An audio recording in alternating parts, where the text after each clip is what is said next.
దయచేసి అందరూ కూడా పరిశుద్ధ గ్రంథం తెరిచి మొదటి కొరింథీయులకు రాసిన పత్రిక 13వ అధ్యాయము 13వ వచనం అందరూ కలిసి చదువు. కాగా విశ్వాసము, నిరీక్షణ, ప్రేమ ఈ మూడు నిలుచును, వీటిలో శ్రేష్టమైనది ప్రేమే. రెండవ భాగంగా మొదటి కొరింథీయులకు రాసిన పత్రిక 11వ అధ్యాయము 28వ వచనంలో అందరం కలిసి చదువు. మొదటి కొరింథీయులకు రాసిన పత్రిక 11వ అధ్యాయము 28వ వచనం. కాబట్టి ప్రతి మనుషుడు తను తాను పరీక్షించుకోవాలను, అలా చేసి ఆ రొట్టెను తిని ఆ పాత్రలోకి తాగడు. ప్రభు సహాయం నిమిత్తమే ప్రార్థించుకుందాం.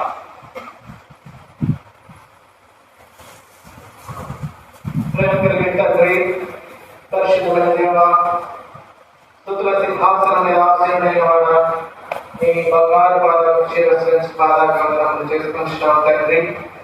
నీ కృపను బట్టి, కనికరమును బట్టి ఇంతవరకు సమయాన్ని ప్రయత్నం అమర్చినారు ప్రభా. నీ ప్రియులందరూ కూడా యోగ్యమైన రీతిలో ప్రభావాలైనా మరి ఆత్మతో సత్యంతో నేను ఆరాధించుకునే ధన్యతలోకి మీరు మమ్మల్ని నడిపించినందుకే నేను కృతజ్ఞతాస్తుతులు చెల్లిస్తున్నాను.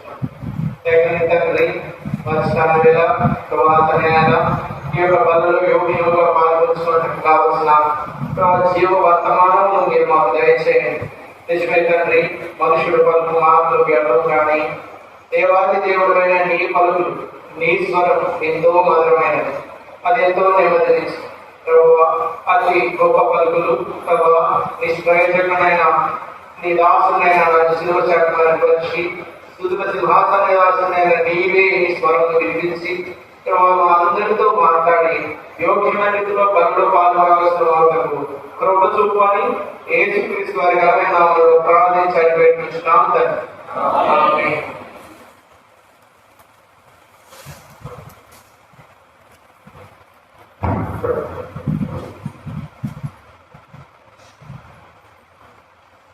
క్రీస్తునందు భద్రపరచబడిన ప్రతి సమాజ కుడిలకు చేరి వచ్చిన ప్రతి పరిశుద్ధులు కూడా ప్రభు గారి వందనాలు.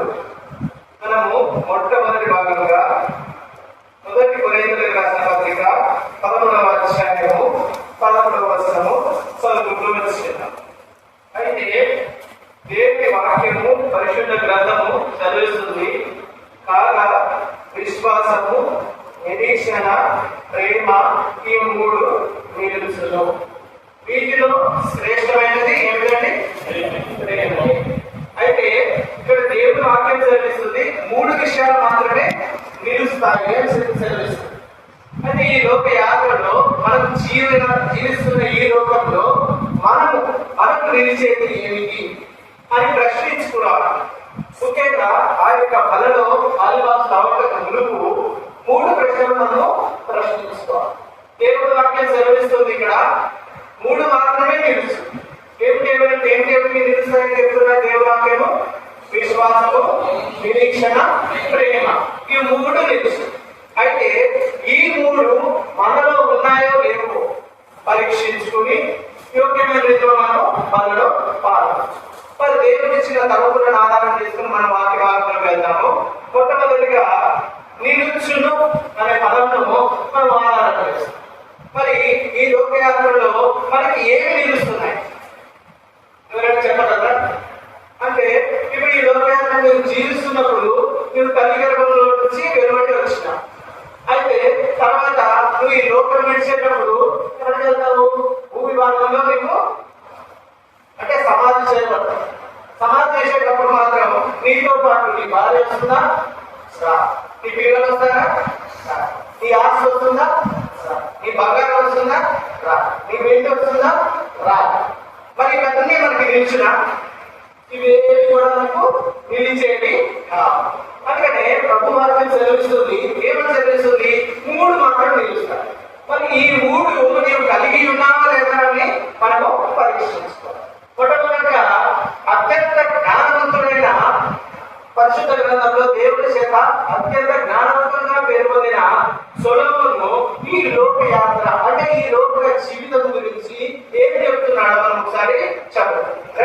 ప్రసంగి గ్రంథము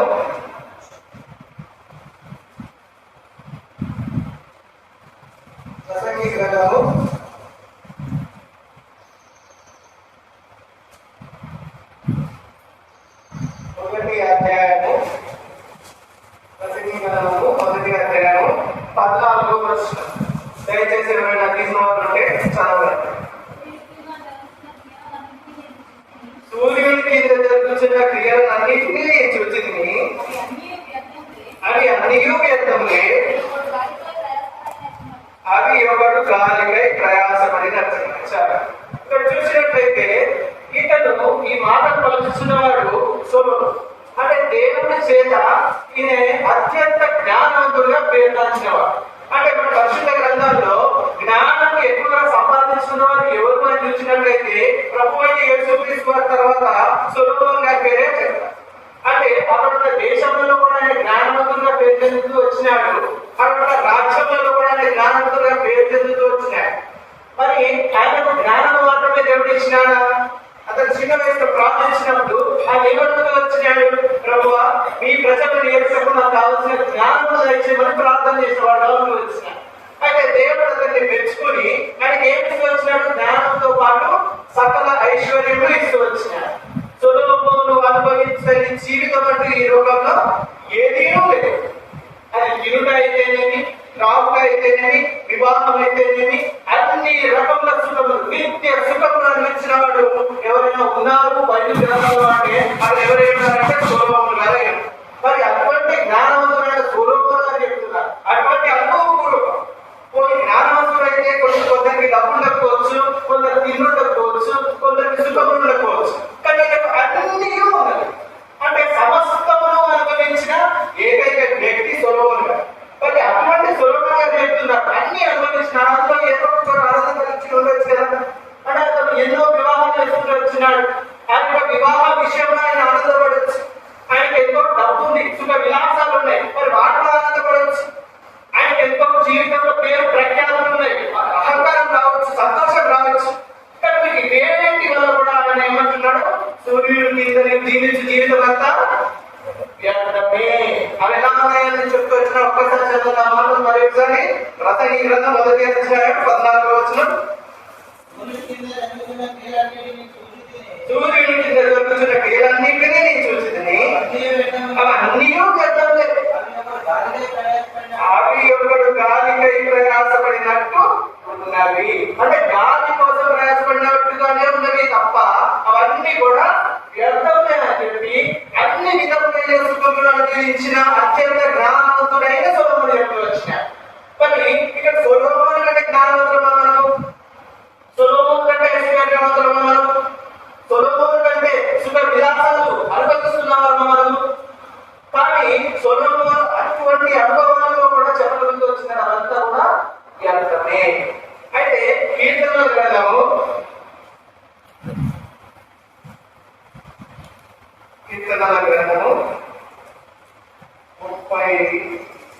37వ అధ్యాయము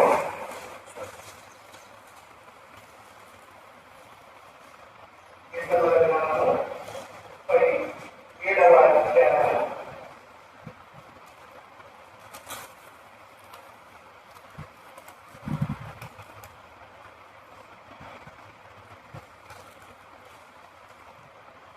1వ వచనం.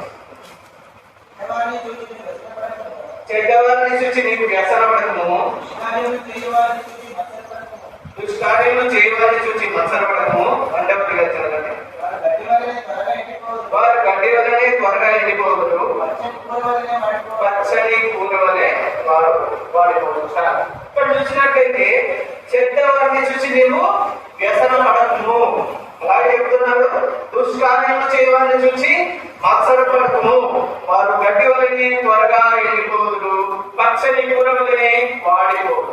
ఇక్కడ చూసినట్లయితే కీర్తనకారుడు చెప్తున్నాడు చెడ్డవారిని చూసి మనము వ్యసనపడకూడదని చెప్తూ వచ్చినాడు. వ్యసనపడకూడదు అని అన్నట్లయితే ఇక్కడ 2 విషయాలు. దుష్కార్యం చేయవారిని చూసి మనము మత్సరపడకూడదు. అసలు ఏ మనిషి కూడా చెడు కార్యాలు ఎందుకు చేస్తాడు, దుష్కార్యాలు ఎందుకు చేస్తాడు? ఈ లోకయాత్రలో మనం ఎదుర్కొంటున్న సమస్య అది ఏదైనప్పటికీ కూడా కొందరికి ఏమైతుంది అంటే అప్పుల బాధలు ఉంటాయి, కొందరికి ఏమైతుంది అంటే అనారోగ్య పరిస్థితులు ఉంటాయి, కొందరికి ఏమైతుంది అంటే మనలో ఉన్న బలహీనతల ద్వారా మన ఆరోగ్యాలను కావాలని చేతులారా పాడు చేసుకున్న వారిగా ఉంటారు. కొందరికి ఇవన్నీ ఎలా వస్తున్నాయి అంటే ఎందుకు ఈ బలహీనతలు వస్తున్నాయి, ఎందుకు ఈ దౌర్భాగ్యం వస్తుంది మనకు వాటికి వచ్చినట్లయితే చెడ్డవాడి నుంచి మనం ఎసరబడుతున్నాం. ఎందుకంటే చెడ్డవాడు ఈ లోకాధికారికి దాసులుగా ఉండటం చేత వాడు సకల సౌకర్యాలను అనుభవిస్తున్నాడుగా ఉంటున్నాడు. వాడికి ఏది పొదవడుతుంది ఈ లోకంలో. వాడు ఆస్తిపత్రంగా ఉంచున్నాడు, ఐశ్వర్యవంతంగా ఉంచున్నాడు, సుఖ విలాసం కలిగి ఉంచున్నాడు, అన్ని విధములుగా ఆనందించిన వాడుగా ఉంచున్నాడు. వాడిని చూసి క్రైస్తవమైన మనము, విశ్వాసమైన మనము, దేవుడి బిడ్డలమైన మనము వ్యసనపడకూడదని చెప్తున్నా వచ్చినాడు దేవుడు. ఎందుకు చెప్తూ వచ్చినాడు? చెడ్డవాడిని చూసి మీరు ఎందుకు వ్యసనపడకూడదు, దుష్కార్యాలను చేయవాళ్ళని చూసి మీరు ఎందుకు వ్యసనపడకూడదు. ఎందుకు చెప్తారంటే ఈ దుష్కార్యమైనా ఈ చెడ్డకార్యమైనా అవి కేవలం తాత్కాలికమైన ఆనందం కోరకే ప్రయాణపడుతున్న వారు వచ్చినారు. అవి ఎలా వచ్చినాయంటే గాలి కొరకే ప్రయాసపడిన వారి వారు వచ్చినారు. వారిని చూసి అయ్యో మాకెందుకు ఆనందం లేదు, మాకెందుకు సంతోషం లేదు, వారి సుఖ విలాసాలు సంతోషంగా ఎంజాయ్ చేస్తున్నారే, వారికంటూ ఉద్యోగం ఉంది, వారికంటూ పిల్లలు ఉన్నారే, వారికంటూ సకల ఆరోగ్యం ఉంది, కానీ మాకు లేదే. మీరు నమ్ముకున్న దేవుడు బలహీనుడా అలా ప్రశ్నలు మనకు రావచ్చు. కానీ మన దేవుడు శాశ్వతముగా నిలిచిన మనకిచ్చు. ఇవి తాత్కాలికమైన ఆనందంలే. మీరు ఒక చలనచిత్రం ఇచ్చినట్లయితే 3 గంటల ఆనందాన్ని ఇస్తుంది. ఇంకా కొన్ని విలాప కార్యములు, ఆటలు, క్రీడలు, ఇంకా టీవీస్ ఇవన్నీ కూడా తాత్కాలికమైన ఆనందమే. ఆ యొక్క 3 గంటల ఆనందం నుంచి నువ్వు బయటకు వచ్చినప్పుడు నీ బలహీనత, నీ పేదరికం, నీ అప్పులు, నీ రోగాలు నేనేం చేస్తాయి? బాధ పెడతాయి. అంటే ఒక మనిషి పూర్తిగా బాధలో నుంచి తప్పించుకోవడానికి తాత్కాలికమైన ఆనందాన్ని కోరుకుంటారు. కానీ దేవుడు వాక్యం చదివిస్తుంది ఆ తాత్కాలికమైన ఆనందాల కొరకు నిత్యమైన శాశ్వతమైన దేవుడి నుంచి మహిమను కోరుకోకూడదని దేవుడు వాక్యం. అందుకనే చెడ్డవారిని చూసి వ్యసనపడకండి. వారికి ఉన్న ఆనందం కానీ, వారికి ఉన్న ఆస్తులు కానీ, వారికి ఉన్న పిల్లలు కానీ, వారికి ఉన్న సమస్యలు కానీ అవి ఎందుకు పనికిరావు, అవి నిత్యము నిలువకు, నిలిచే వాటి కొరకై మీరు ప్రయాసపడని దేవుడి వాక్యం చదివిస్తుంది. అదే ప్రసంగి గ్రంథంలో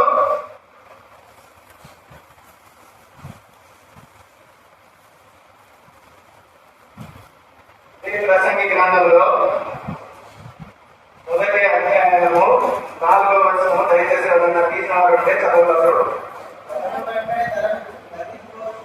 తరము వెంబడి తరము గతించిపోతున్నది, భూమి ఒక్కటి ఎల్లప్పుడూ నిలుస్తున్నది. మీరు చూసినట్లయితే దేవుడు సృష్టించిన సృష్టి అయిన భూమి నిలుస్తుంది, కానీ తరము వెంబడి తరములు గతించిపోతున్నాయి. నిలిచిందంటే దేవుడు సృష్టించిన సృష్టి నిలుస్తుంది, కానీ తరము వెంబడి తరము గతించిపోతుంది. ఈనాడు ప్రతి ఒక్కరు కూడా నాకంటూ ఒక తరం ఉండాలి, నాకంటూ ఒక వంశం ఉండాలి, నాకంటూ ముందు ముందు ముందు అవే ఆలోచిస్తున్నారు. వారి యొక్క తరముల కొరకే ప్రయాసపడిన ఉంటున్నారు. వారి యొక్క పిల్లల పిల్లల పిల్లల పిల్లల కొరకే ఆస్తులు సంపాదించుకున్నవారుగా ఉంటున్నారు. చూసినట్లయితే పిల్లల పిల్లల పిల్లలకి అడిగినట్లయితే మీ తాతగారి పేరు ఏంటి అని అడగండి, వాళ్ళు చెప్పగలరేమో. మీ ముత్తాత పేరు ఏంటి అని అడగండి, వాళ్ళు చెప్పగలరేమో. మీ ముత్తాత పేరు అడగండి, ఎవరైనా చెప్పగలరా? ఇక్కడ కూర్చున్న వాళ్ళు మీ ముత్తాత పేరు ఎవరైనా చెప్పగలరా? ఎవరు చెప్పలేరు. ఇప్పుడు మనం కూడా మన మనవల పేరు మనకు తెలియదు. వాటి గురించి వాటికి తెలియదు, వాటి గురించి మనకు ఎంత మాత్రం కూడా తెలియదు. మరి ఎందుకు ఈ తాత్కాలికమైన ఆస్తులు, ఐశ్వర్యములు ఇవి మనకు నిలుస్తున్నాయా? మీరందరూ మనతో వస్తున్నారా? ఏది కూడా మనతో రాదు. మొట్టమొదటిగా ఏది నిలుచును? విశ్వాసము, నిరీక్షణ, ప్రేమ. ఈ మూడే నిలుచు. ఈ మూడింటి ఎందే మనము గురి పెట్టుకోవాలి. ఈ 3 విషయంలోనే మన హృదయంలోకి తీసుకోవాలి. ఈ లోకయాత్రలో నీకు కలుగుతున్న శ్రమలను దృష్టించకూడదు. ఈ లోకయాత్రలో నీకు కలుగుతున్న అవమానాలను దృష్టించకూడదు. ఈ లోకయాత్రలో ఏదైతే నష్టంగా నీకు కలగబడుతుందో అవన్నీ ఒకప్పుడు లాభంగా దేవుడు మార్చగలడు. నీ దృష్టి అంతా కేవలము దేవుడిని మెప్పించే విషయాల్లో ఉండాలి. ఉండాలి. మొట్టమొదటిగా మనం చూసినట్లయితే విశ్వాసం గురించి మనము ధ్యానిస్తున్నాం. మొదట మనం ఏం చూసాము?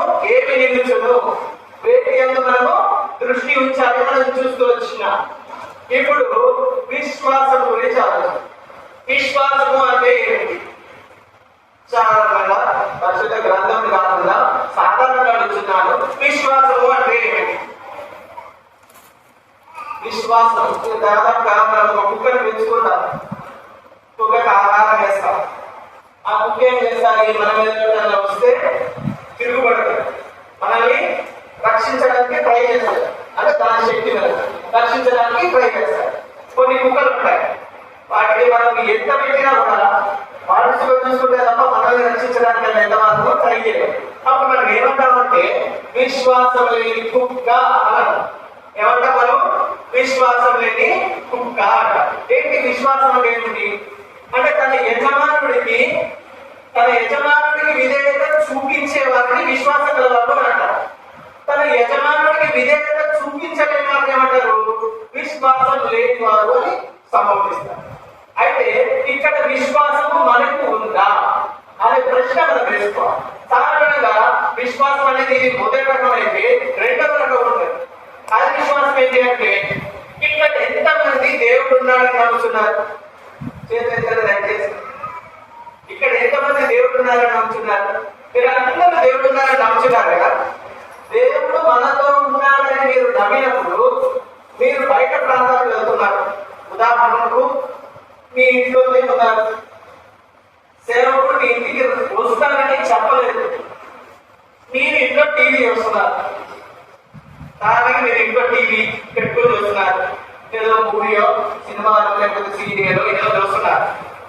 సేవకుడు రాగానే మీరు ఏం చేస్తారు? సేవకుడు కొని అల్లంత దూరంగా వెళ్ళినప్పుడు ఏం చేస్తారు? మీరు వెంటనే సేవకుడు వచ్చేస్తున్నారు, మన టీవీ చూస్తే మనం తప్పగా అనుకుంటున్నారు అని చెప్పి వెంటనే టీవీ ఆఫ్ చేసేస్తారు. సేవకు అక్కడ ఎక్కడో ఉన్నారంటే ఇంట్లో పిల్లల్ని తిట్టడం కూడా ఆపేస్తారు.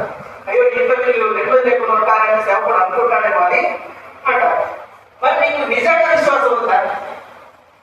ప్రశ్న. ఎందుకంటే విశ్వాసము ఉన్నవారు సేవకుడు ఎవరు చెప్పండి? దేవుడికి దాసు, దేవుడు పరిచయం చేసేవాడు. ఓకే, దేవుడు మనతో ఉన్నాడన్న విశ్వాసం మీకు ఉన్నట్లయితే మరి సేవకుడు రాకముందే మీరు ఆ టీవీ బంద్ చేసేసుకోవాలి. ఎందుకంటే దేవుడు మీతోనే ఉన్నాడు కదా, దేవుడి ఆత్మ మీ పక్కనే లేదా. అందుకనే గేహాజీ ఒకసారి వెళ్తా ఉంటాడు. ఏది ఏ విషయాలు వెళ్తా ఉంటాడు గేహాజీ?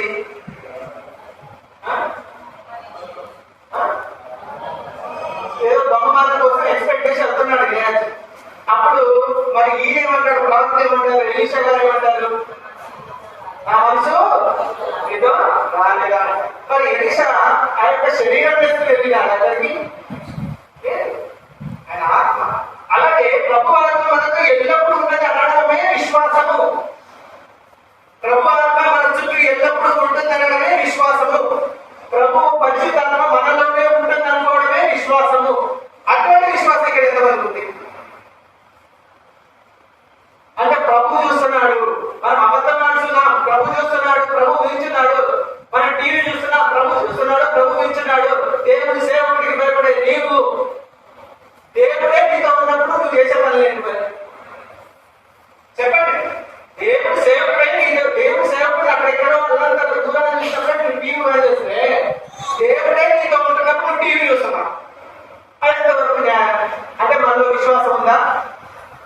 మనలో విశ్వాసం ఉందా అంటే మనము విశ్వాసము లేని వారు వచ్చిన ప్రియులారా గమనించండి. మొట్టమొదటి నిలిచేది శాశ్వతంగా నిలిచేది ఏంటి అంటే విశ్వాసము. విశ్వాసములకు తండ్రి అయిన వారు ఎవరు? అబ్రహాం. అబ్రహాం ఎవరు? విశ్వాసములకు తండ్రి. మరి ఆ విశ్వాసములకు తండ్రి అయిన అబ్రహాం కూడా విశ్వాసం లేని వాడిగా ఉన్నాడా? విశ్వాసం ఉన్నవాడిగా ఉన్నాడా?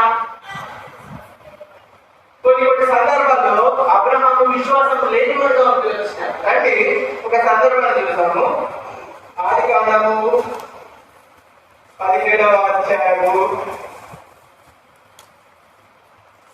17వ వచనం.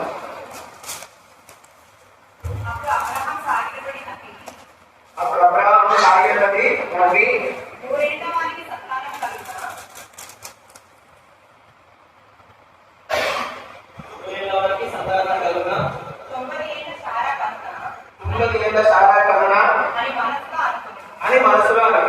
ఇక్కడ అబ్రహాము చూసినట్లయితే అబ్రహాము విశ్వాసులకు తండ్రి.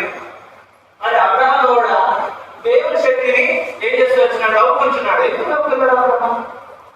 అబ్రహాము విశ్వాసం తండ్రి కదా, దేవుడు పిలవగానే సమస్తమును వీడి దేవుడి వైపు చూసి నడిచిన వాడు కదా.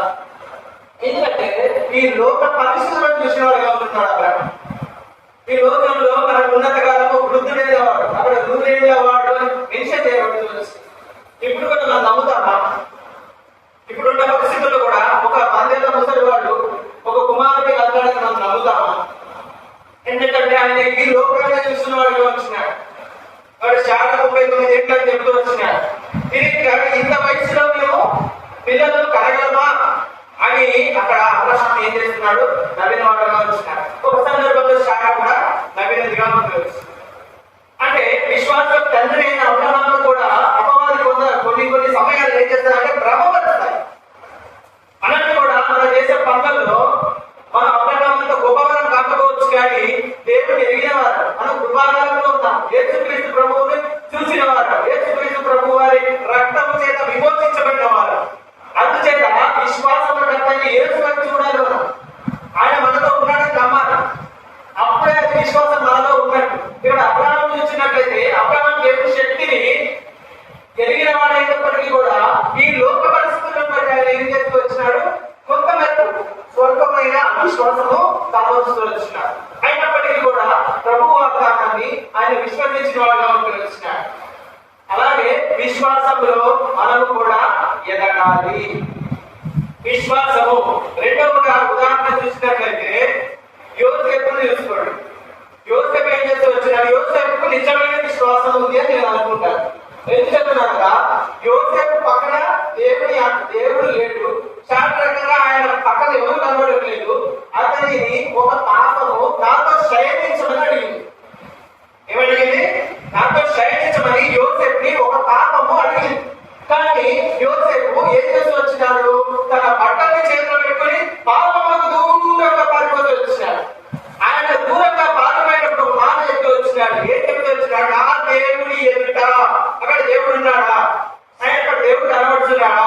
నా దేవుడి ఎదుట ఇటువంటి దుష్కార్యం నేనెట్లు చేయగలనా అని చెప్పి యోసేపు చెప్తూ వచ్చినాడు. మరి అటువంటి విశ్వాసము మనకు ఈనాటి దినములలో కావాలి. తరం వెంబడి తరం గడిచిపోయినా ఈ లోకంలో నీవు చూస్తున్న ఈ అశాశ్వతమైన తాత్కాలికమైన ఆనందంలో కొరకు నీవు ప్రయాసపడకూడదు, కానీ నీలో విశ్వాసము పెంపొందించుకున్నట్టుగా నీవు ప్రయాసపడాలి. ఎందుకంటే విశ్వాసము శాశ్వతంగా నిలుచుంది. అబ్రహాము చూసినట్లయితే మనం ఇంతకుముందు మాట్లాడుతూ వచ్చినాం. తరములు గడిచిపోతున్నాయి, తరములు గడిపోతున్నాయి, మీ ముత్తాత పేరు నీకు తెలుసా అంటే తెలియదన్న. మన వాళ్ళ పేరు మనకు తెలుసా అంటే తెలియదన్న. కానీ అబ్రహాం పేరు ఎన్ని తరములు గడిచినా కూడా ఇంకా మనకు తెలిసి ఉన్నది. ఎందుచేతంటే ఆయన విశ్వాసము గల తండ్రికి నమ్మకస్తుడు, విశ్వాసులకు తండ్రి. అంటే ఆయనలో విశ్వాసము ఉండుట చేత ఆయనే నిలిచిన వాడిగా ఉంటూ వచ్చాడు. ఆయన మరణించినప్పటికీ కూడా ఇంకను ఆయన నామము నిలిచినట్టుగా ఉంటూ వచ్చింది. మనమందరం కూడా అబ్రహాము సంతానముగా చెప్పబడుతూ వచ్చినాం. ఎందుకు? ఆయనలో విశ్వాసము ఉన్నది. మనం ఉదాహరణకు భక్త సింగ్ గారిని లైఫ్ ఎగ్జాంపుల్ తీసుకున్నట్లయితే భక్త సింగ్ గారి సంతానం ఎక్కడుందో, ఆయన యొక్క తరం ఎక్కడుందో తెలియదు, కానీ ఎన్ని తరములు గడిచినప్పటికీ కూడా భక్త సింగ్ గారి సహవాసమే. ఆయన విశ్వాసమునకు ప్రతిఫలం వచ్చిందేంటి? తరములు తెలిసి ఉన్నది. అందుకనే మొట్టమొదటిగా మనం చూసుకోవాలి, విశ్వాసము నిలుచును కనుక మన దృష్టి దేనిపై ఉండాలి? విశ్వాసములో ఉండాలి. అటువంటి నిలిచే ఆ విశ్వాసంలో నేను ఉన్నామో పరీక్షించుకుని వాళ్ళలో యోగ్యంగా పాల్పరిచాం. మొట్టమొదటిగా మనం చూస్తూ వచ్చినాము విశ్వాసం. రెండవది చూసినట్లయితే రండి, మొదటి కొరింథీయులు 11వ అధ్యాయం 11వ వచనము. మొదటి కొరింథీయులు 11వ అధ్యాయము 11వ వచనం. కాగా విశ్వాసము, నిరీక్షణ, ప్రేమ, ఈ మూడులో నిలుచును. వీటిలో శ్రేష్టమైనది ప్రేమయే. మొట్టమొదటిగా మన విశ్వాసం గురించి ధ్యానిస్తూ వచ్చిన అబ్రహాము విశ్వాసం గలవాడు కనుక ఆయన నామము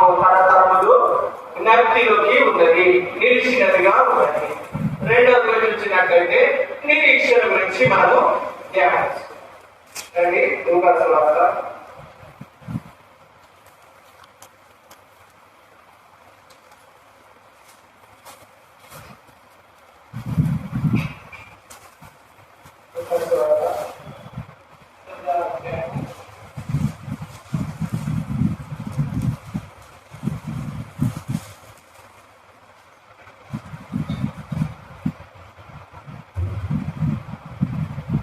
సువార్త 19వ అధ్యాయము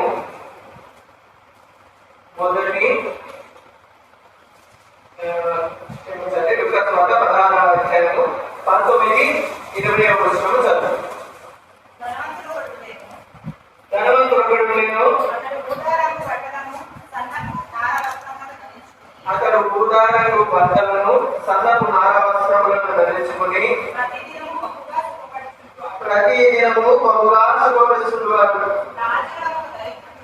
లాజరు ఒక దరిద్రుడు లేను, వాడు గుడ్డులతో నిండిన వాడై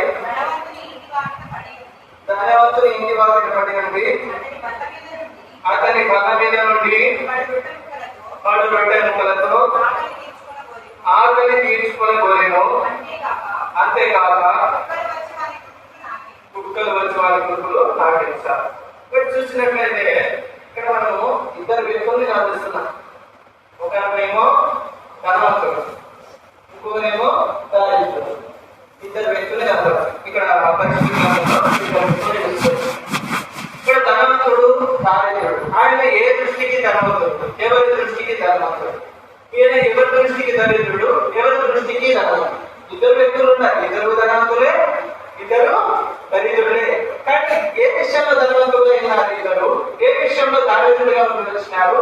ఎవరి నిరీక్షణకు ఏమి ప్రతిఫలం వచ్చింది, వారికి శాశ్వతంగా నిలిచింది ఏమిటి అనేది మనం ఇక్కడ చూస్తున్నాం. ఇక్కడ చూసినట్లయితే ధనవంతుడు ఒకడు ఉండేను, అతడు ఊదా రంగు బట్టలను సన్నపు నార వస్త్రములను ధరించుకొని ప్రతి దినము బహుగా సుఖపడుచువాడు. అంటే మనం ఈ లోకంలో చూసినట్లయితే చాలా మంది మనం ఎదురుపడతారు, దోదపడతా ఉంటారు. అంటే ఏమి లేని వారిగా, వస్త్రములు సైతం లేని వారిగా, దాదాపు ఎవరి దగ్గర అయినా సరే భిక్షాటన చేయవారిగా చాలా మంది. ఇక్కడ రాజాన్ని చూసినట్లయితే దాదాపు ఈ లోక రీతిలో మనం చూసినట్లయితే ఆయన ఎట్లున్నాడు, దరిద్రుడు వలె ఉన్నాడు. అంటే ఏమి లేదైనా ఈ లోక దృష్టిలో ఇప్పుడు మన స్నేహితుల దగ్గర కూడా, అంటే మరీ భిక్షాటన చేసే వారిని కాకుండా స్నేహితుల దగ్గర కూడా చూస్తారు. స్నేహితుల దగ్గర చాలా మంది కొందరు అంటే జీవోపమం కొరకు ఏం చేస్తారంటే అప్పులు చేసి కారు కొనడం, అప్పులు చేసి ఇల్లు కట్టడం, అప్పులు చేసి సుఖ విలాసాలు కలిగి ఉండడం చేస్తారు. చూసేవాడికి వారు అప్పులు కట్టడం కానీ ఏం కనబడతాయి, ఓ ఇది చాలా ధనవంతులు అన్నారు. రెండో చూసినట్లయితే నిజంగానే సమస్య ఉన్నవాడు ఉంటాడు, నిజంగానే ఆస్తిపరుడు, వాళ్ళ తాతలు సంపాదించింది, ముత్తాతలు సంపాదించింది సంపాదన ఆస్తి ఉన్నవారు ఉంటారు. వారిని చూసినట్లయితే వారు నిజంగానే ధనవంతులు, సుఖ విలాసాలు అనుభవించిన వారుగా వచ్చినారు. ఇక్కడ దారిద్రుడిగా ఎంచబడిన లాజరు ఏ విధంగా ధనవంతుడు అయితే వచ్చినాడు, అలాగే ధనవంతుడిగా ఎంచబడిన ఆ యొక్క ధనవంతుడు ఏ విధంగా దారిద్రుడైనాడో వారికి ఏమి నిలిచిందో మనం ముందు వచ్చినాడో చదువు. మొట్టమొదటిగా చూసినట్లయితే లాజరు ఏం చేస్తూ వచ్చినాడు, ఆ ధనవంతుడు ఇచ్చి ముక్కలు, ఆ ముక్కలు పడిపోయిన ముక్కలు ఏమి తినవాడుగా వచ్చాడు. ఈ లోకం చూసినట్లయితే లాజరు ఏదో దరిద్రుడిగా కనబడుతున్నాడు, అట్టు లేనివాడుగా కనబడుతున్నాడు, వస్త్రం లేనివాడుగా కనబడుతున్నాడు, ఆరోగ్యం లేనివాడుగా కనబడుతున్నాడు. కానీ ఆయన ఒక్కటి శాశ్వతంగా నిలిచేది, అదేమిటంటే నిరీక్షణ. ఈ లోకయాత్రలో మీరు ఏమి సంబంధించినప్పటికీ కూడా నా దేవుడు నేను చూస్తాను, నా దేవుడు నాకు నిత్యం నిలిచినది ఇచ్చును అన్న ఒక గొప్ప నిరీక్షణ కలిగిన వాడు అక్కడ లాజరు. అందుచేతనే లాజరు ధనవంతుడిగా ఇంటిపడుతూ వచ్చినాడు. ఏ విధంగా ధనవంతుడిగా ఇంటిపడుతూ వచ్చినాడంటే లాజరు ఆత్మీయ వేదనతో నింపబడిన ధనవంతుడిగా ఇంటిపడుతూ వచ్చినాడు. మరి ఇక్కడ ధనవంతుడు ఎంత ఇంటిపడుతూ వచ్చినాడంటే ధనవంతుడు దరిద్రుడిగా ఇంటిపడుతూ వచ్చినాడు. ఎందుకు దరిద్రుడిగా ఇంటిపడుతున్నాడంటే ఆయన జీవితంలో ఆత్మీయ వేదనలు లేవు, సుఖ విలాసాలు కోరుకుంటున్నవాడుగా వచ్చినాడు, పట్టు పదార్థాలు కోరుకుంటున్నవాడుగా వచ్చినాడు, ఊదా రంగు వస్త్రాలు కోరుకుంటున్నవాడుగా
నా దాంట్లో నుంచి లాస్ట్కు లాజరును పంపము, నేను ఈ అగ్ని జ్వాలలు యాతన పడుతున్నానని కేకలు వేసి చెప్పాను.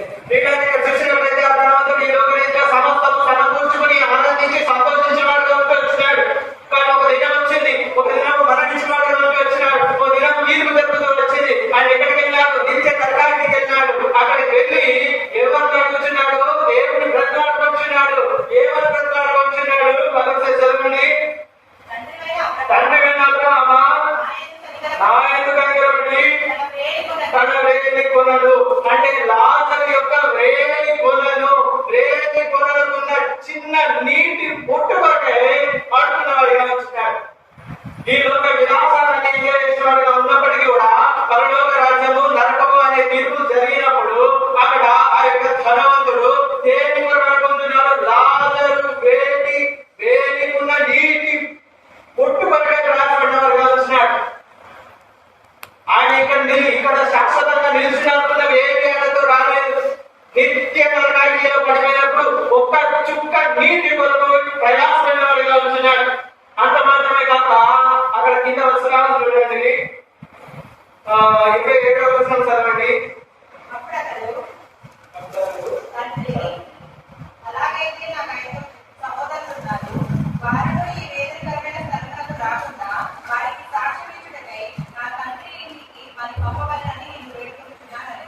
దయచేసి ఇక్కడ చూడండి. వాడు చూసినట్లయితే అదే అతను రెండవ వేడిక కోరుకుంటున్నాడు. అదే అతను మొట్టమొదటి ఏం కోరుకున్నాడు? లాజరు వేడి నుంచి వచ్చిన ఒక నీటి పొట్టును కోరుకున్నాడు. రెండవది ఏం కోరుకుంటూ వచ్చినాడు? అలాగైతే తండ్రి నాకేమన్నారు? 5 సహోదరులు ఉన్నారు, నాకు 5 అన్నదమ్ములు ఉన్నారు, కింద వాళ్ళ సాగులు ఉన్నారు, కింద భూమి మీదే ఉన్నారు.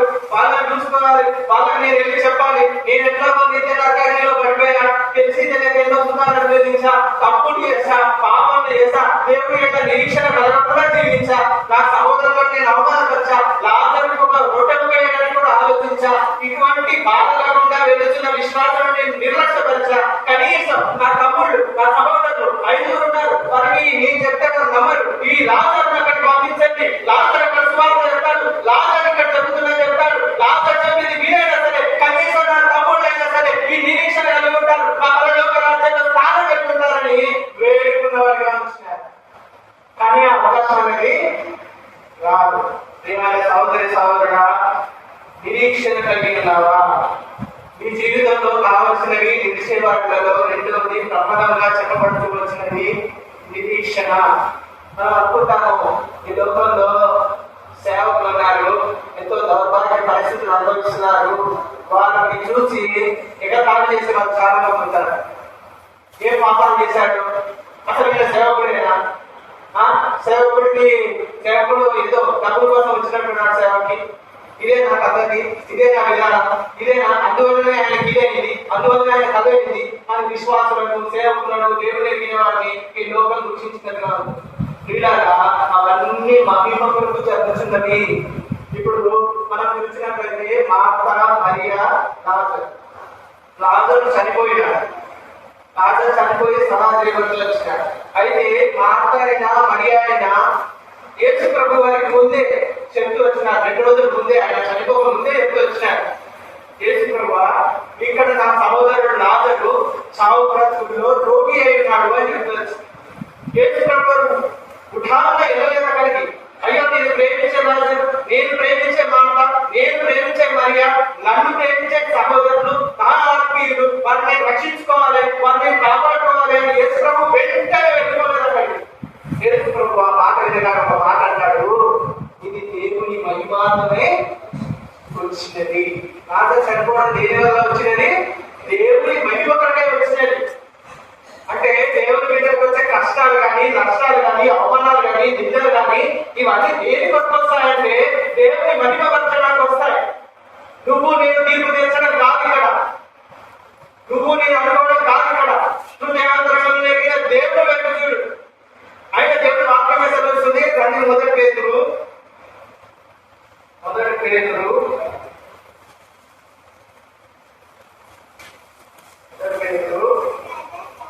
5వ అధ్యాయము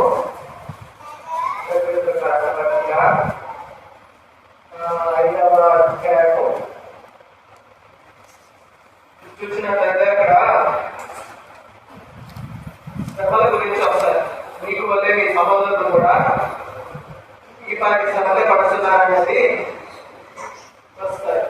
చూడండి ఒకసారి గమనించండి. 9వ వచనం అయితే చదవండి. లోకమందున్న మీ సహోదరులందరూ ఈ విధమైన శ్రమలే నెరవేరుతున్నవని ఎరిగి విశ్వాసమందు స్థిరులై దానిని ఎదిరించారు. ఎవరు ఎదిరించాలి? మనము అపవాదిని ఎదిరించాలి. ఈ లోకంలో నీకు వచ్చే శ్రమ ఎటువంటిదైనప్పటికీ కూడా అనుకున్నట్టు ఇప్పుడు నీ పరిస్థితి బాగాలేదు, నీకు ఉద్యోగం లేదు, ఇప్పుడు నీ పరిస్థితి బాగాలేదు, నీకు వివాహం జరగలేదు, ఇప్పుడు నీ పరిస్థితి బాగాలేదు, నీకు పిల్లలు లేదు, ఇప్పుడు నీ పరిస్థితి బాగాలేదు, నువ్వు అప్రూపాలైపోయినావు, ఇప్పుడు నీ పరిస్థితి ఎంత మాత్రం కూడా బాగాలేదు. కానీ దేవుడి పరిశుద్ధ వాక్యం సెలవిస్తుంది. ఏమని చెప్తుంది? ఇటువంటివే లోకమందున్న మీ సహోదరులు ఈ విధమైన శ్రమలే నెరవేరుతున్నవని ఎరిగి విశ్వాసమందులై వారిని ఎదురించుడి. ఇటువంటి శ్రమలే లోకమందున్న నీ ప్రియ సహోదరులందరూ కూడా చూస్తున్నవారిగా వస్తున్నారు. నీకు ఒక్కడికే రాలే కష్టం, నీకు ఒక్కడికే రాలే ఈ నష్టం, ఇది అందరికీ వచ్చినదే. లోకంలో నివసించిన సహోదరులందరూ ఇదే అనుభవాలతో వెళ్తున్నారు. ఇవన్నీ దేని కొరకే జరుగుతున్నాయంటే దేవుని మహిమపరచడానికే జరుగుతున్నది అన్న నిరీక్షణ హృదయంలో నీవు కలిగి ఉన్నట్లయితే ఒక నాడు వస్తుంది, లాజరు అనే నీవు నిత్య సుఖములు, దేవుని చేతిలో ఉన్న నిత్య సుఖములు, సంతోషములు, సమాధానములు, నెమ్మదులు మీరు అనుభవించిన వారుగా ఉంటారు. మరి ఇవన్నీ అనుభవించాలంటే మనకి ఏముండాలి? శుభప్రదమైన నిరీక్షణ కలిగి ఉండాలి. ఇప్పుడు మనము 3 చూసాము. మొట్టమొదటి నిరీక్షలు. ఏ నిరీక్షలు? విశ్వాసము, నిరీక్షణ, ప్రేమ. ఇవి 3 నిరీక్షలు. రెండవది చూసినట్లయితే మనల్ని పరీక్షించుకోవడం దేవుడు చెబుతూ వచ్చినాడు. ఏం పరీక్షించుకోవడం చెబుతూ వచ్చినాడు? మీరు విశ్వాసంలో ఉన్నారా అని పరీక్షించుకోవాలి. మరి విశ్వాసం అంటే ఏంటి? ఇప్పుడు క్వశ్చన్ ఆన్సర్ మీలో ఏమైనా చెప్పాలి. విశ్వాసం అంటే ఇప్పుడు మనం చదువుకున్నాం కదా, దయచేసి ఎవరికి తెలుసు ఆన్సర్ చేయలేమని ఇప్పుడు రావడం చెప్పారు కదా, ప్రభు చెబుతూ వచ్చినట్టు. విశ్వాసం అంటే ఏంటి? యోసేపు ఉన్న విశ్వాసం లాంటిది విశ్వాసం. యోసేపు ఏం విశ్వాసం ఉంది?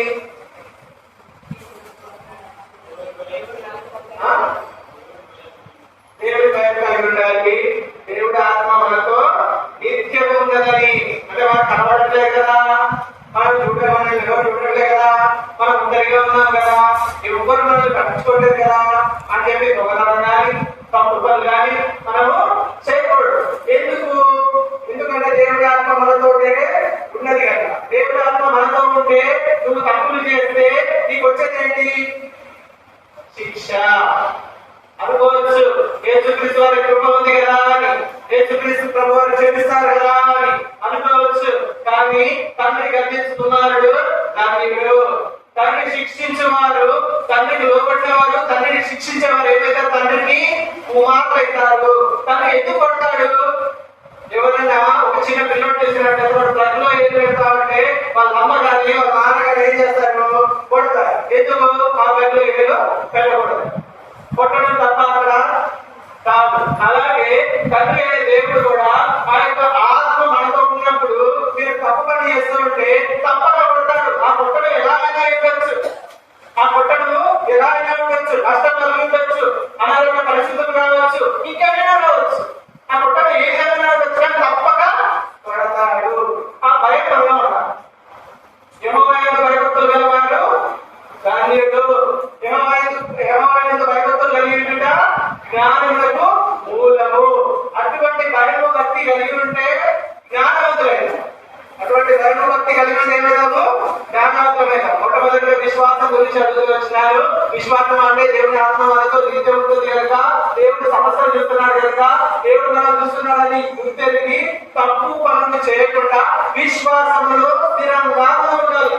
అది మొట్టమొదటిది. రెండవది చూసినట్లయితే నిరీక్షణ. ఈ లోకంలో జరుగుతున్న చెడు వ్యసనాల గురించి, చెడు స్నేహితుల గురించి, దుష్కార్యాల గురించి, సుఖాలు అనుభవిస్తున్న వాటిని చూసి వ్యసనపడకూడదు. ఎందుకంటే మనకంటే ఒక నిరీక్షణ ఉంది.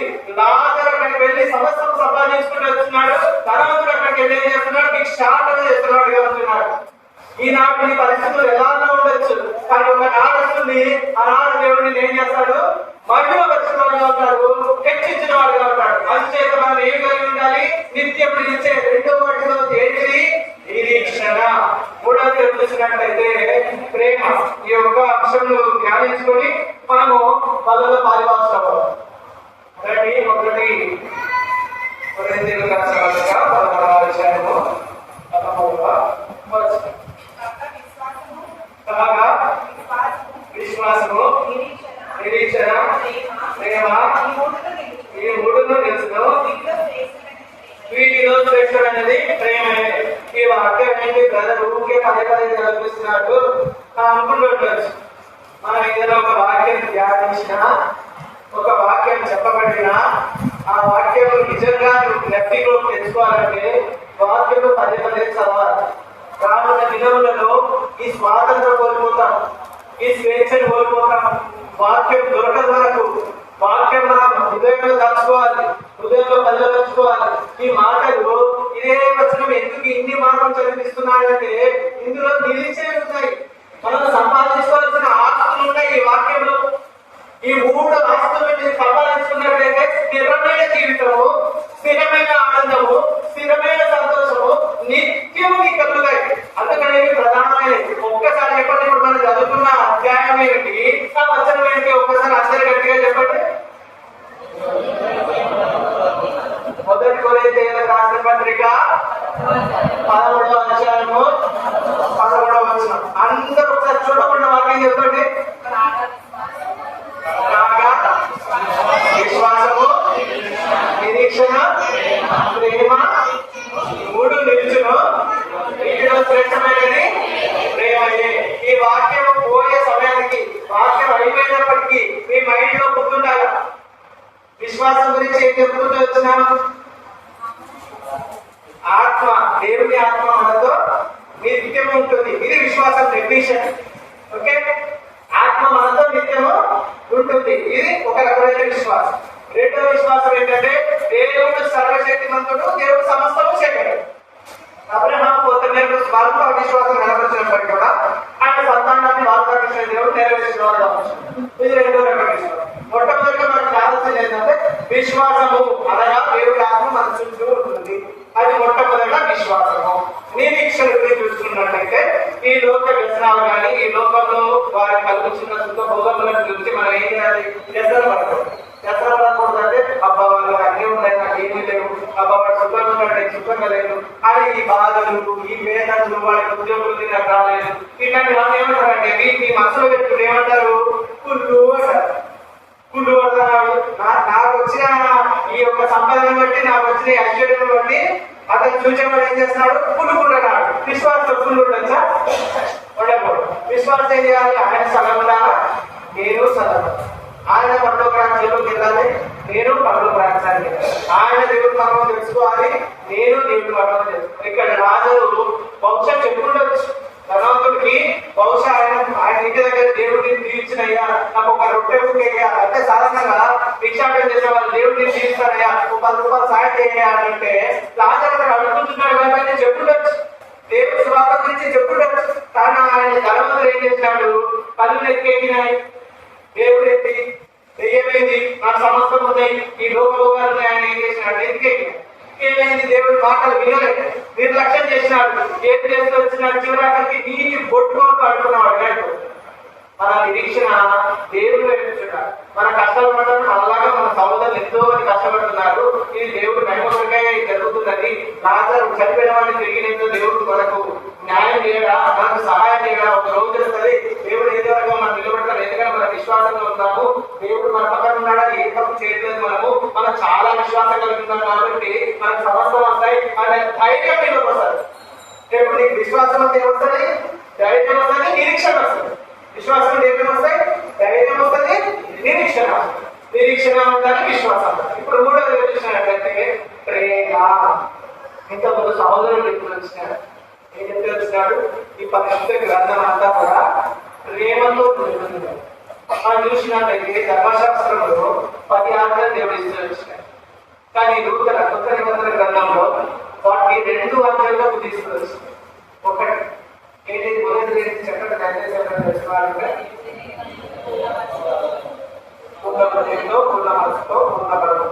ఈ దేవుడైన యెహోవాను సేవించు. అది మొట్టమొదటి. రెండవది నిన్ను వల్ల నీ పొరుగువారిని ప్రేమించు. అంటే ప్రేమ ఎంతో ప్రాధాన్యమైనది.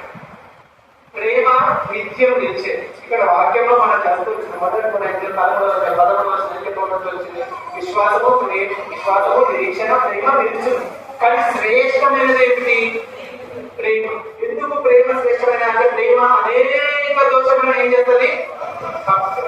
ఇప్పుడు ఉదాహరణ చూసుకున్నట్లయితే బయట వేరే వాళ్ళ కుమారుడు తప్పు చేస్తే వాడు తప్పు చేశాడంటే వాటిని మనం నిందిస్తాము, అవమానపరుస్తాము.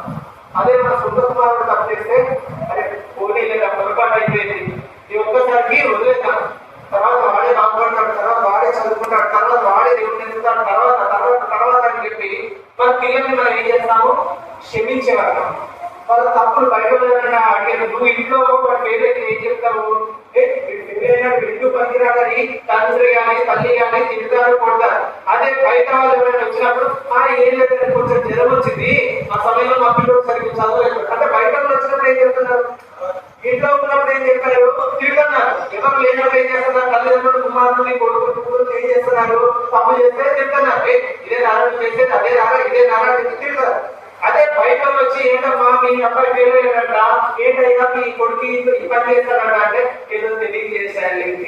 లేదంటే ఆ సమయంలో మా వాడికి చాలా జ్వరం వచ్చింది, అందుకే చదవలేకపోతే లేకపోతే మా వాడు చాలా బాగా చదువుతాడు అంటే అక్కడ స్వతహాగా కుమారుడి యొక్క ప్రతిభ తల్లిదండ్రులకు తెలుసు. తెలిసినప్పటికీ ఏం చేస్తున్నారు? తప్పుతున్నారు.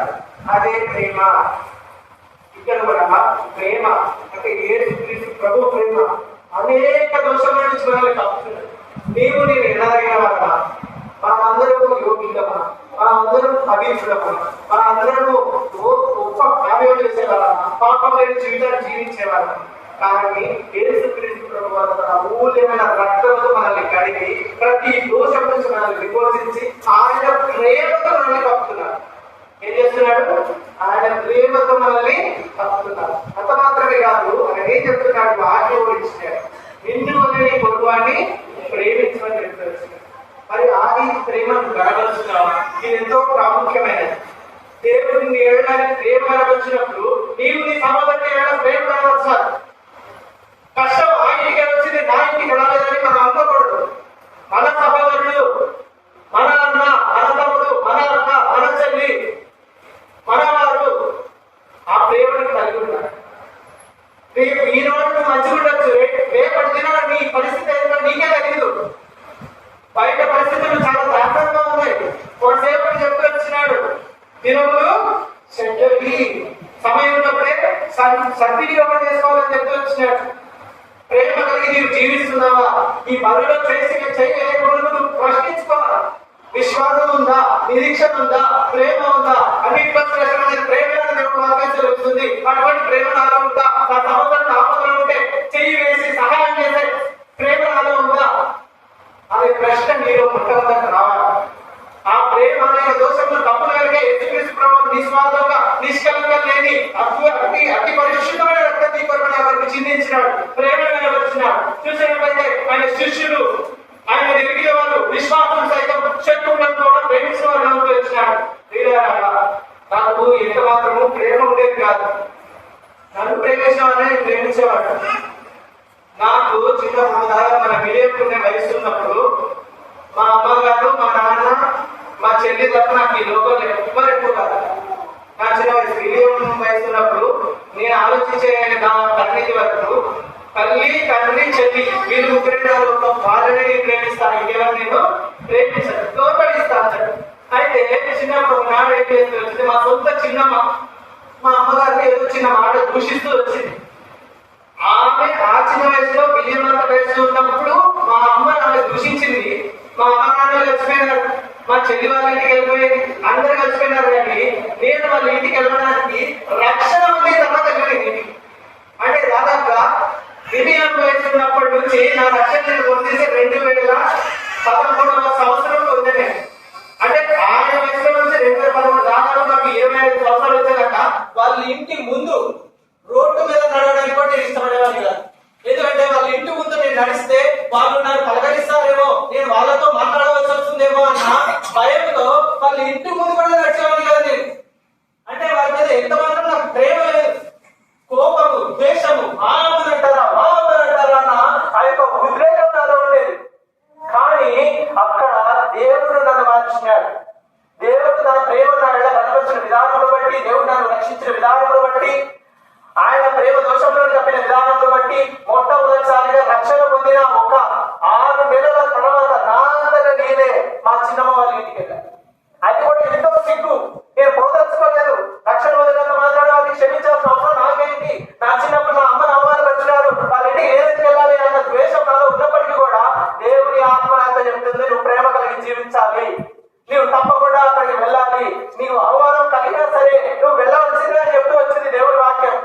అందుచేత దేవుడి వాక్యంలో విధేయత చూపించి నాకు అవమానం అనిపిస్తుంది. లోక దృష్టి అనిపించినట్టు నేను వారి ఇంటి గుమ్మం తప్పకూడదు, ఎందుకంటే చిన్నప్పటి నుంచి ఏనాడు తొక్కలేదు, ఇప్పుడు ఎందుకు తొక్కాలి? కానీ దేవుడి ఆత్మ నన్ను ప్రేరేపించి నువ్వు ప్రేమ కలిగి జీవించాలి, అందుచేత నువ్వు వెళ్ళాలని చెప్తూ వచ్చింది.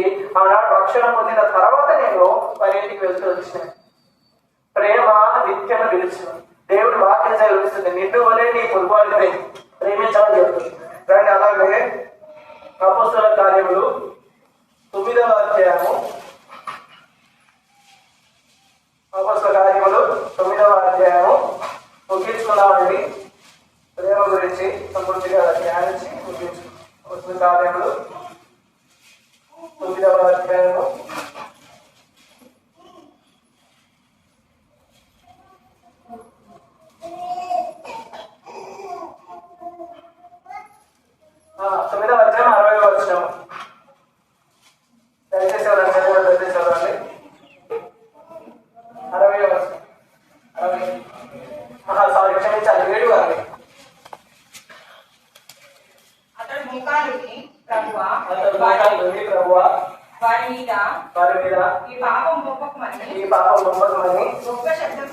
గొప్ప శబ్దంతో పలికించారు. ఇక్కడ చూసినట్లయితే ఇక్కడ ఈ ప్రార్థన మోకాల్లోని ప్రార్థించేవారు స్టెఫన్. ఆయన ఏ పరిస్థితిలో ఈ ప్రార్థన చేస్తున్నాడంటే ఆయనను రాళ్ళతో కొట్టి చంపుతున్నారు. దేవుని సేవలు ప్రకటిస్తున్నాం, మాకు వ్యతిరేకంగా ఉన్న వాక్యాన్ని నువ్వు ప్రకటిస్తున్నాం, మాకు వ్యతిరేకంగా ఉన్న దేవుడిని నువ్వు ప్రకటిస్తున్నాం అని చెప్పి ఏం చేస్తున్నారు? ఆయనను రాళ్లతో కొడుతున్నారు. రాళ్లతో కొట్టినప్పుడు ఎవరైనా పాల్గొనడానికి ప్రయత్నిస్తారు, లేదా వీళ్ళని నాశనం చేయండి అని చెప్పి కీర్తన గ్రంథం చూసినట్లయితే చాలా వరకు కీర్తనలో నా శత్రువుని నశింపచేయి, నా శత్రువుని అడగద్రొక్కు, నా శత్రువుని నాశనం చేయి, మన సాగుబోతు కప్పచెప్పు, ఇవే మాటలు ఎక్కువ మనం చూస్తా ఉంటాం శత్రువుల గురించి. అలాగే ఇక్కడ కానీ స్టెఫను అంటే యేసుక్రీస్తు ప్రభువారు ఈ లోకంలో వచ్చి మరణించి లేచిన తర్వాత స్టెఫను ఆయన మాదిరి ప్రేమను కనబరిచిన వాడుగా వచ్చినాడు. తనను రాళ్లతో కొట్టేవారిని ఆయన ఏం చేస్తూ వచ్చినాడు? క్షమిస్తూ వచ్చినాడు. క్షమించమని ప్రార్థన చేసిన వాడుగా వచ్చినాడు. ప్రియులారా, ఈ లోకంలో మనం చూపించాల్సింది ఏమిటి? ప్రేమ. ఆయన చూపిన ప్రేమను బట్టి సౌలు అనే వ్యక్తి పౌలుగా మార్చబడి అనేక సంఘములు ఈనాడు కట్టబడుతూ వచ్చినాయి. అలాగే యేసుక్రీస్తు ప్రభు వారు కూడా ఆయన అవమానపరిచి కొట్టి గాయపరిచినప్పుడు ఏం చేస్తూ వచ్చినాడు? ప్రేమ కనబరుస్తూ వచ్చినాడు. వీరేం చేస్తున్నారో వీరెవరు కనుక వీరిని క్షమించు. అందుకే ఆయన ప్రేమామయుడైన కరుణామయుడైన కృప కలిగిన దేవుడైతే వచ్చినాడు. ప్రియులారా, స్టెఫన్ని అలాగే యేసుక్రీస్తు ప్రభు వారిని చూసినట్లయితే వారు ఏం చేస్తూ వచ్చినారు? ప్రేమను కనబరిచిన వారిగా వచ్చినారు. మనం కూడా అటువంటి ప్రేమను కలిగి జీవించే వాళ్ళగా ఉండాలి. మన శత్రువులను సైతం మనం ప్రేమించే వాళ్ళగా ఉండాలి. మనలో ప్రేమ అనేది నిలుపుకునే వాళ్ళగా మనము ఉండాలి. 3 విషయాలు మనం ధ్యానించుకుంటూ వచ్చిన ఏమిటంటే అవి: 1 కొరింథీయులు 11వ అధ్యాయము 13వ వచనము, కాగా విశ్వాసము, వీటిలో శ్రేష్టమైనది ప్రేమే. అటువంటి ప్రేమకు సాదృశ్యమైనది ఆ యొక్క బల్ల.